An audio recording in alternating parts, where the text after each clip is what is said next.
Good morning, everyone, and welcome to the spring semester 2023. As I have said before, my name is Professor Miller. You can call me Prof. Miller. Welcome to English 221, Advanced Composition and Critical Thinking. As I have kind of expressed in a few different areas, every Monday I will be posting a video that basically kind of walks you through the work of the week. My goal is so that you can kind of hear me talking about the assignments and talking about the readings, especially for folks who just feel like they can understand things better if they hear it, right? I know as a student, that's certainly the case for me, and it may or may not be the case for you. But at any rate, I hope that these videos prove to be helpful. So let's take a look at the work of the week. Because this is opening week, the week is really kind of divided into two different sections. The first section is the orientation information. And some of this information will be review. Some of it might be new. Certainly the information about our course in particular will be new to you, but some of the information about Canvas and about some of the support services that LMC offers, that might be review to you.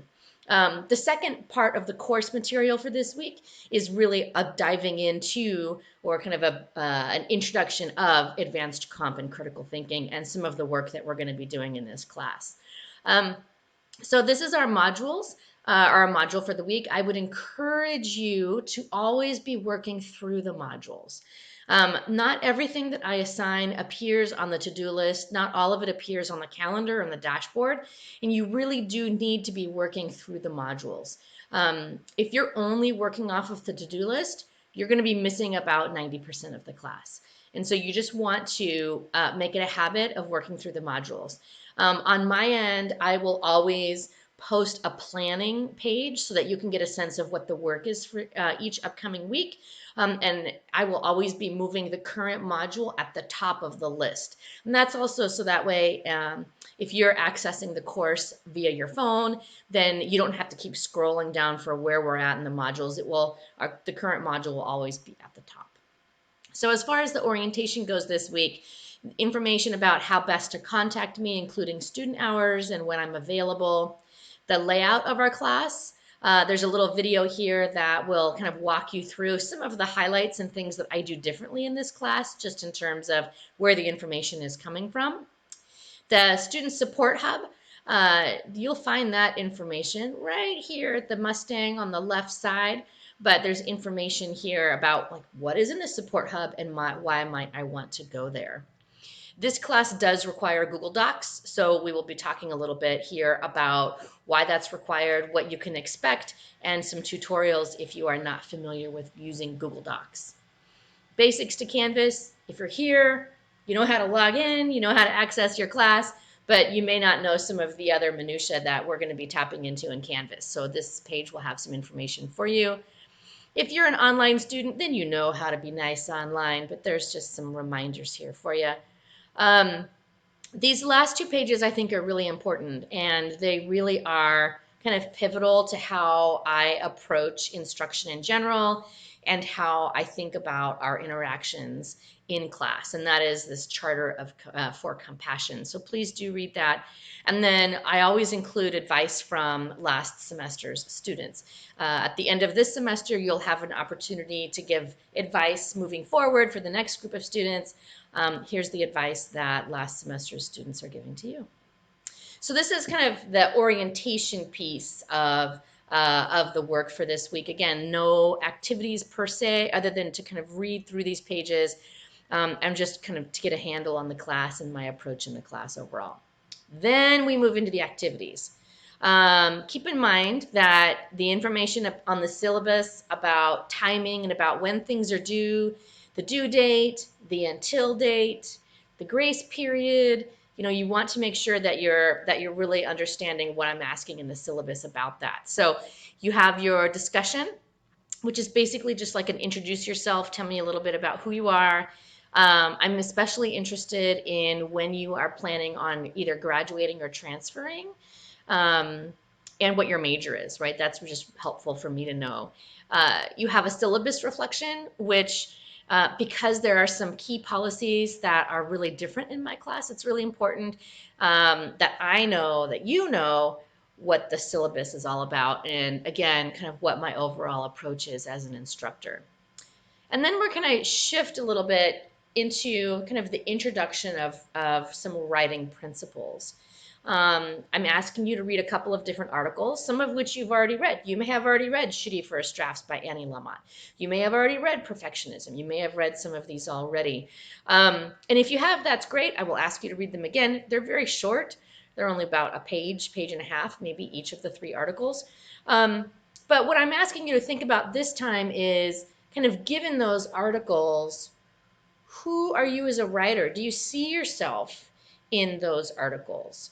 What has been your writing history in classes, outside of classes? Do you like to write? Do you hate to write?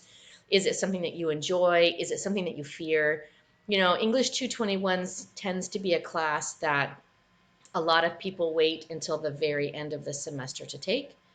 And so that's helpful for me to know, right? Part of my job is to try to make this a not so scary experience for you. You know, my overall hope is that you have confidence in your own writing ability coming out of this class. And everybody's coming in a different place, and everybody's going to be leaving in a different place. But I hope that you become more confident. So knowing who you are as a writer, and or not knowing who you are as a writer, right? You might have a lot of questions about who you are. Part of this assignment, I'm just asking you to explore a little bit about that. And then we're going to go into the writing territories. Now, the writing territories they really are kind of a backbone of this class. And you'll see, I think some of the advice from the students talked about that. You need to make sure you read this page. But what I want to add to that is that the writing territories really are your bad piano, right? They're your opportunities for growth. They're your opportunities for practice. They're your opportunities to vent about the world if that's what you want to do. And they're, I think maybe more importantly, they're your opportunity to kind of flex that writing muscle in a safe space, because you're not graded, but to kind of improve your own writing wherever you're coming in, and kind of wherever you want to go, and kind of improve it for yourself, right? So the writing territories give you a space to do that. So you need to make sure that you check out what's on that page, and then you have your first writing territory due at the end of this week. Know that for a lot of students, this first writing territory there can be a lot of anxiety, like, oh, it's my first one in advanced comp, and what is she going to think, and you know. And I can't tell you to get rid of those fears, because those are your fears, right? But remember that I'm not here to assess the quality of your writing territory. I'm here to help you grow as a writer. And the writing territories are they're very easy, functional, practical way to foster that growth. Just remember that you need to meet the requirements of the writing territory in order to get credit. So again, read through that page. And if you have questions, don't hesitate to ask, right? The whole reason that I'm here is to help support you. I want you to be successful. I want you to be confident in your writing abilities wherever you feel like you're at. And again, my goal is to make this a positive learning experience for you. So to that end, if you have questions, again, don't hesitate to reach out. I'm available during office hours. Again, you can find that information in the plan page. That page will populate in your to-do list and in the announcements as well. So I hope you have a great first week. I hope all your classes are going well. And if there's anything I can do to help you, please don't hesitate to ask. Welcome to English 221.